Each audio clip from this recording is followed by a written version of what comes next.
des gladiateurs impériaux. Et le chiffre à côté, vous voyez que Cycnus a 6 combats alors que Crixus a 4 combats.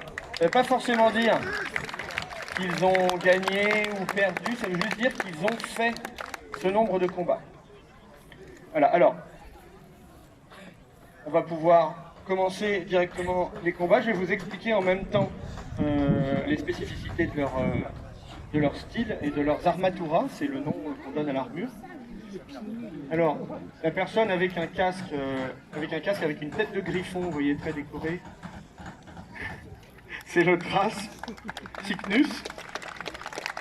Il a un petit bouclier, 2 jambières, une protection sur le bras et un petit glaive légèrement courbé. Oui. Et en face, du coup, on a Crixus qui, du coup, est un myrmillon, donc un combattant assez lourd avec un grand bouclier, vous voyez, une toute petite jambière, rien sur l'autre jambe, et un casque un tout petit peu différent. Alors, messieurs, l'arbitre va lancer le combat, il va lancer l'ordre qui va lancer le combat. Ça commence par un salut.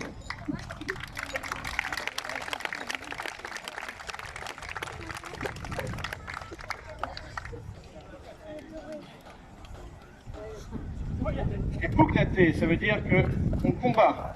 Alors vous allez le voir, les combats de gladiateurs en reconstitution historique, c'est un peu moins spectaculaire que dans certains films dont on taira le nom, pour les droits d'auteur. Et du coup, vous allez voir, c'est des combats qui sont extrêmement courts et extrêmement explosifs, on va dire, parce que principalement leurs boucliers leurs casques sont extrêmement sont très refermés sur leur visage et ils empêchent beaucoup de respirer. Alors là, vous voyez que le combat a été arrêté parce qu'il y a une touche qui a été réalisée de la part du myrmillon, je crois, sur le Thrace. Donc le myrmillon, c'est le gros bouclier, le Thrace, c'est le petit bouclier. Vous pouvez les appeler par là. Oh, très joli. Alors là, il y a une très jolie touche. Il a sauté par-dessus, vous voyez. Il a mis un coup au niveau de l'épaule. On peut l'applaudir, c'est un bon coup. C'est le spectacle. Alors, les combats allaient rarement jusqu'à la mort des combattants, parce que là, on reproduit des combats qui sont du 1er siècle après Jésus-Christ. On va dire que c'est l'âge d'or du combat gladiateur. Et on va rarement jusqu'à la mort. Parce que si un gladiateur meurt, le prix de ce gladiateur est payé par l'éditeur du jeu. Donc, voilà, donc il évite de faire mourir les personnes, ça lui coûte extrêmement cher. Donc je vois que le match était très serré, il y a des touches des deux côtés. Alors ça va se jouer du coup encore sur une dernière touche, si j'ai bien compris.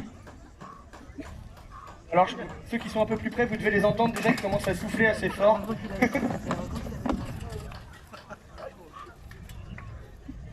Vainqueur, ah!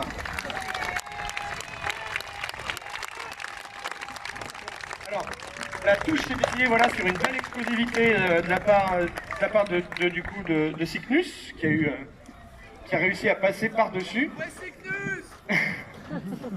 Et on se retrouve maintenant voilà, dans un cas assez particulier que vous connaissez peut-être un peu, mais peut-être un peu déformé par la télé et Hollywood.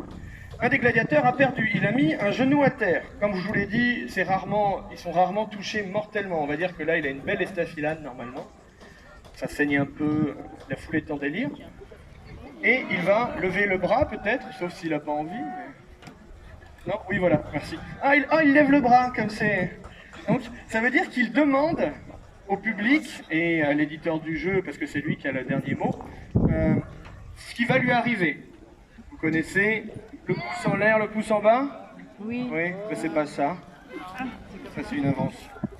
Alors, le vrai geste, quand on veut accorder sa grâce au gladiateur, on trouve qu'il a bien combattu, on trouve qu'il a été honorable, on va lever la main vers le haut, comme ça, et on va crier « Missio », qui est marqué sur le panneau là-bas. « Missio », on essaye, on veut le bras, tout le monde crie « Missio ». Missio.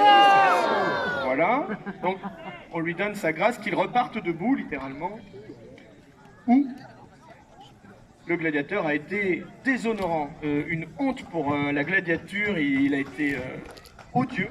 Et alors là, vous voulez le punir, et puis surtout, vous voulez faire cracher sa thune à l'éditeur du jeu, qui clairement vous ponctionne trop d'impôts. Alors là, vous pouvez décider qu'on va faire un bain de sang et on va Yugula. Alors pour Yugula, par contre, on va tendre la main vers le bas avec le pouce vers le gladiateur, comme ça. Et on va crier Yugula. On essaye. Allez! Ah, ça va, vous n'êtes pas très... vous n'allez pas trop le tuer. Alors, le public, en règle générale, s'exprimait à la fin du combat parce qu'il avait des trucs à dire.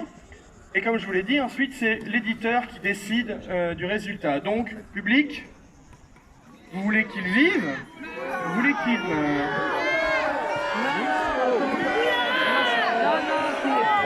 On dirait bien qu'il y a une mission qui s'annonce. Éditeur, éditeur, quel est votre choix? Missio, il est sauvé.